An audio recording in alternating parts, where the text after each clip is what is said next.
La plupart des êtres humains, leur génie étincelle une fois de temps en temps.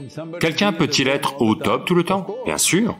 Je pourrais vous dire un secret, mais je suis devant les caméras. Il y a 3 façons de fonctionner de telle sorte que les autres pensent que c'est miraculeux. Donc ils deviennent les grands joueurs qu'ils sont. Ils décident même mentalement de la façon dont l'autre doit se comporter. Quand j'ai ressenti un réel sentiment de joie, où il y a eu, je suppose, un léger changement dans mon expérience, ou du moins une autre sorte d'expérience, c'est ce que les sportifs pourraient appeler être dans le flow, bien sûr, oui. Et c'est peut-être une expression galvaudée, mais au moins il y a une expérience où momentanément vous vous sentez un peu... Donc votre influence dépasse votre sport. Voyez, vous pouvez être dans le flow et lancer ce... Comment vous appelez ça? De quoi? La poire. Le ballon de rugby, oui. Ce n'est pas un ballon. Si, c'est un ballon, si. Mais il n'est pas rond. Si, c'est un ballon, si. Non, c'est quand même un ballon. Ok, quand vous êtes dans le flow et que vous le lancez parfaitement bien, et je suis à l'autre bout avec du savon sur les mains, ou du beurre sur les mains, et le ballon est perdu. Le flow ne marche pas, n'est-ce pas? Vous pouvez être parfaitement dans le flow, mais c'est un sport d'équipe. Tout le monde doit être dans le flow. Il y a peut-être eu des situations où tout le monde était boum à un moment, d'accord? Donc, pourquoi est-ce que ça a lieu seulement une fois de temps en temps? Parce que, pour la plupart des êtres humains, leur génie étincelle une fois de temps en temps. Imaginons que le Soleil, qui est une source vivante d'énergie pour nous tous, c'est la seule source d'énergie pour cette planète. Si le Soleil ne se levait qu'une fois de temps en temps, pas tous les jours, que serait la vie? En ce moment, c'est ce qui se passe aussi avec les individus. Tous les jours, ou peut-être que les Anglais ne seront pas d'accord avec moi, tous les jours le soleil ne se lève pas pour eux, mais il se lève. Il peut être caché par les nuages, mais il se lève tout le temps. Ce que je dis, c'est que tout ce qui est le processus de la vie ici, disons que, comme votre flot, si votre cœur battait de temps en temps, qu'est-ce qui vous arriverait? Oui, ça ne durerait pas longtemps. Donc, de temps en temps, vous êtes dans le flow, c'est quelque chose qui doit cesser. Oh, est-ce que quelqu'un peut être dans le flow tout le temps? Bien sûr. Vous devez être dans l'état dans lequel vous voulez être, parce que quand il est question de performance physique dans le monde, il y a beaucoup de facteurs. Ok? Il y a beaucoup de facteurs qui ne sont peut-être même pas tous dans votre perception. Mais quand il s'agit de nature intérieure, être dans le flow doit être à chaque instant de votre vie, n'est-ce pas? Absolument, oui. Parce qu'il n'y a qu'un seul ingrédient, juste vous. À l'extérieur, voyez, il y a tous ces gens-là dans la pièce. Pour que dans cette pièce l'ambiance soit agréable, tous ces gens doivent coopérer. Autrement, si elle commence à paniquer, qu'est-ce que je fais?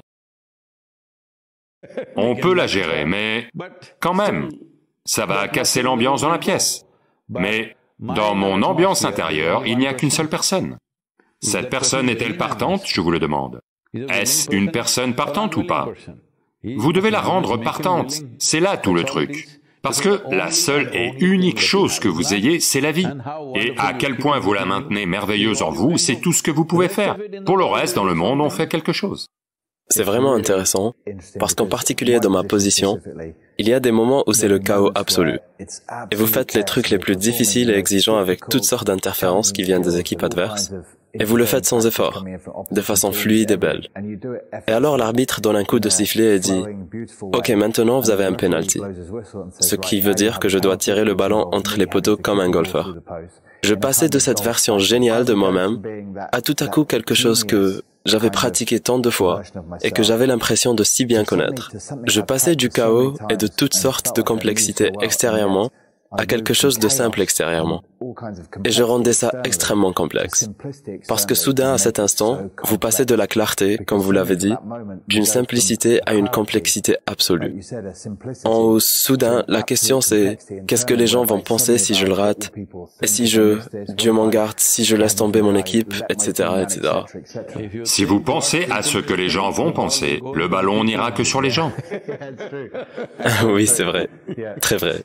Donc, je pourrais vous dire un secret, mais je suis devant les caméras, que faire? Je vais quand même vous le dire. S'il vous plaît. Mais vos adversaires vont peut-être aussi l'apprendre. Ça va. On s'occupera de ça en temps voulu. Quand vous voulez tirer cette balle morte, ce que vous faites, c'est que vous soufflez avec la bouche ouverte. Et vous utilisez ça comme un moyen, entre 40 et 50 cm, quelque part là, vous concentrez vos yeux là, sur cet espace vide, ok? Vous pouvez faire ça 3 fois. Il y a quelque chose d'autre qu'on appelle Akash, qui s'active grâce à ça. Avec ça, vous êtes naturellement dans le flow. Voyez, il y a 3 façons de fonctionner de telle manière que les autres pensent que c'est miraculeux. Une chose, c'est de ne devenir que le corps. Vous n'avez plus de mental du tout. Vous n'êtes que le corps. Comme... je ne sais pas, je ne devrais pas dire de nom probablement. Il y a de grands joueurs dans le football. Quand vous les voyez, vous pouvez voir qu'ils n'ont pas de mental. Ils ne sont que le corps. Et ils vont faire des choses miraculeuses que personne ne pensait qu'ils pourraient faire à cet instant, quand ils sont comme ça. Et ils entrent dans ce flot plus souvent que les autres. Donc ils deviennent les grands joueurs qu'ils sont. Une autre façon, c'est un mental très puissant qui visualise et crée ce qu'il veut. C'est une autre façon d'être là, qui est puissante, mais je ne sais pas combien de gens ont la discipline et la concentration nécessaires pour faire ça. Quelques-uns font ça. Certains qui construisent le jeu ont ce truc. Ils décident même mentalement comment l'autre gars doit se comporter. Bien des fois, vous avez vu ça, à de rares moments, en particulier dans le football et aussi dans les matchs de cricket. Le lanceur décide comment le batteur doit se comporter. Vous savez? Oui, je vois bien. C'est vraiment merveilleux de voir ça. Parce que, comme le disait Sachin Tendulkar, vous savez, il m'a posé une question dans une conférence. Il a dit, « Sadhguru, vous savez, avant, là, maintenant, c'est la dernière balle du match. Et vous savez, je dois marquer un score de 100 ou quelque chose d'important doit arriver. Même avant de jouer le coup, je vois que c'est comme ça que le lanceur va lancer la balle. Et je suis déjà prêt pour ce coup. Et c'est comme ça qu'il va la lancer, et c'est comme ça que je vais la frapper. Donc, ceci, c'est utiliser le mental pour faire en sorte que ce gars fasse ce que vous voulez, d'accord? C'est une autre façon. Une autre façon que je viens de vous dire, c'est de ne pas vous en faire. De toute façon, le corps est bien entraîné, le mental est entraîné pour le match. Ne touchez pas à ça pendant le match. Cette préparation du corps et du mental doit avoir lieu avant le match, d'accord? Vous n'allez pas vous entraîner sur le terrain du match. Donc, il y a un autre type d'intelligence que l'on appelle la conscience. La conscience, c'est cette intelligence qui n'est pas souillée par votre mémoire. Le corps est plein de mémoire. Il a pris cette forme seulement à cause de sa mémoire évolutive, sa mémoire génétique, sa mémoire karmique, et ainsi de suite. À cause de la mémoire, ce corps a pris cette forme. À cause de la mémoire, votre mental a pris une certaine forme. Mais il y a une autre intelligence, qui n'est pas touchée par la mémoire, qui est la forme d'intelligence fondamentale et la plus puissante de l'univers. Si vous touchez ça, votre corps et votre mental doivent être de toute façon bien entraînés pour jouer ce match, autrement vous ne pouvez pas jouer.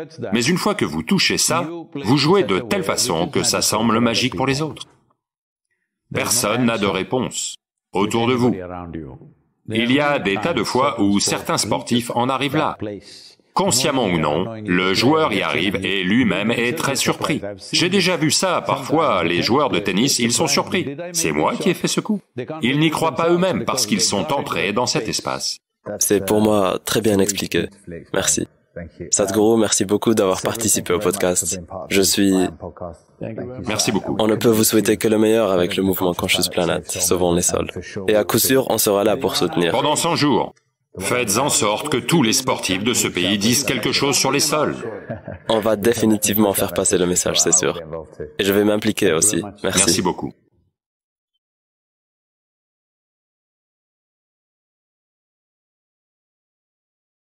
Namaskaram Sadhguru.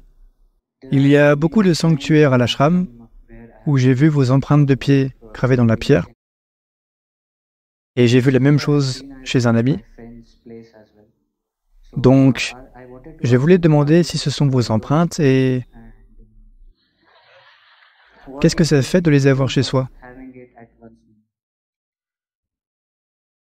Je ne suis pas si lourd que... Quand je marche, je laisse des empreintes dans la pierre. Vous savez, dans cette culture, dans cette civilisation, on a observé le corps humain, pas que pour sa physiologie, mais aussi pour sa physiologie énergétique.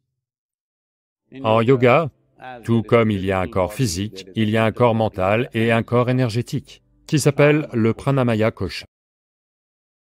Donc, le Pranamaya Kosha peut être de très nombreuses façons. Sur ces 72 000 nadis, même si ne serait-ce qu'un peu plus de 20% sont actifs, vous pouvez vivre bien. Personne ne se dira que vous avez un quelconque problème. C'est dire à quel point ceci est magnifiquement structuré. Si vous obtenez une note de 20%, vous allez quand même passer. Ceci est arrivé. Shankaran Pillai passait un examen aux États-Unis. Et c'est un examen d'entrée pour un master en mathématiques. Mais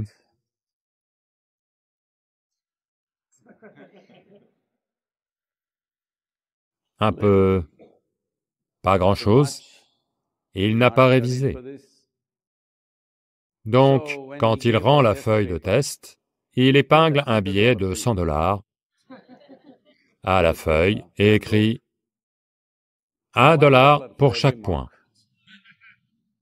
100 sur 100 ». Donc, quand les résultats arrivent, les copies sont rendues. Il ouvre, des dollars tombent. Il n'avait épinglé qu'un seul billet, mais il y a plein de billets qui tombent. Il les ramasse et compte, il y en a 73, et la note... Donc, le corps énergétique est tel que même si un peu plus de 20% sont actifs, vous allez vivre une vie complète. Ni vous ne verrez, ni personne ne verra un quelconque problème chez vous. Fantastique, n'est-ce pas? Quel cadeau! En étant fonctionnel à 20%, vous allez vous sentir bien. Donc, à quoi servent les 80% restants? Parmi ces 72 000 nadis, que font-ils? Il y a beaucoup d'aspects, je ne vais pas m'y embarquer. Venons-en juste au pied. Donc, si vous avez activé vos énergies d'une certaine façon, cela est vrai même si vous ne l'avez pas fait. Vos mains, paumes et plantes des pieds sont toujours très actifs au niveau énergétique. Vous serez bien plus dans l'intimité de quelqu'un en vous tenant juste les mains, plus qu'en faisant plein d'autres choses physiques. Rien que se tenir les mains vous lie comme ça, parce que, énergétiquement, il y a une certaine proximité en se tenant la main. À vrai dire, quand il y a du désir, il va y avoir de la sexualité. Quand il y a de l'amour, généralement, on se tient par la main. Oui? Parce que, même si vous ne savez rien de ces choses, instinctivement, vous savez que c'est comme ça que vous vous sentez le plus proche. C'est pour cela que dans cette culture, quand on rencontre quelqu'un, joindre les mains fait des choses fantastiques. Mais au lieu d'être à 20, 27%, Si vous êtes à plus de 90% ou 100%, ou au moins disons plus de 90%, alors vos mains et vos pieds ont des capacités complètement différentes. C'est dans ce contexte que cela est apparu, que n'importe quel sage, saint, yogi, n'importe qui, vous ne savez rien de lui, mais si quelqu'un dit que c'est un saint, vous allez vous jeter à ses pieds dans cette culture, parce que vous voulez attraper quelque chose. À partir de là, on a développé ça que toute personne âgée, on lui touche les pieds, père, mère, qui que ce soit. Généralement, dans l'Inde ancienne, les gens prenaient de la valeur. S'ils n'étaient rien, s'ils n'avaient pas atteint quoi que ce soit en eux-mêmes, les gens devenaient dignes de... Vous savez, qu'on s'incline devant eux seulement après avoir terminé 5 cycles solaires, ce qui veut dire que vous avez environ 60 ans. Parce qu'à ce moment-là, la vie a mûri d'une certaine façon. Vos énergies ont quitté certaines autres zones du corps et sont un peu plus concentrées dans vos mains et vos pieds. Donc, la culture a identifié cela et dit, s'il y a une personne âgée, tu dois lui toucher les pieds, parce que ça a des bienfaits. S'il y a quelqu'un, un yogi, un saint, un sage, ou peu importe comment tu le vois, tu touches ses pieds, ou si tu vois une divinité, tu vas toucher ses pieds. Tu ne vas pas étreindre une divinité et lui faire un bisou, d'accord? Tu vas toucher ses pieds, parce que c'est là qu'il y a un maximum de réceptivité ou de don. Donc, dans ce contexte, les pieds, ou les empreintes de pieds, sont créées de diverses façons. Vous devez parler aux gens qui ont ces sannidhis chez eux, ce que ça signifie pour eux et ce que ça leur a fait. L'aspect important, c'est que quelque chose auquel vous n'auriez normalement pas accès physiquement, là où vous vivez, est disponible pour vous. Autrement, vous allez devoir rechercher cela dans un temple ou ailleurs. Mais c'est vivant dans votre propre maison, parce que c'est consacré d'une certaine façon. Eh bien, il y a des empreintes en pierre, emplies de cendres sacrées. Elles sont consacrées d'une certaine manière. Il y a aussi des empreintes en cuivre ou en laiton, qui sont aussi consacrées. Il y en a d'autres qui sont bien plus vivantes. Si vous voulez utiliser le sannidhi comme un temple dans votre maison, pas juste pour vous, pour que les gens viennent et, vous savez, en fassent l'expérience, alors vous mettez quelque chose comme ça.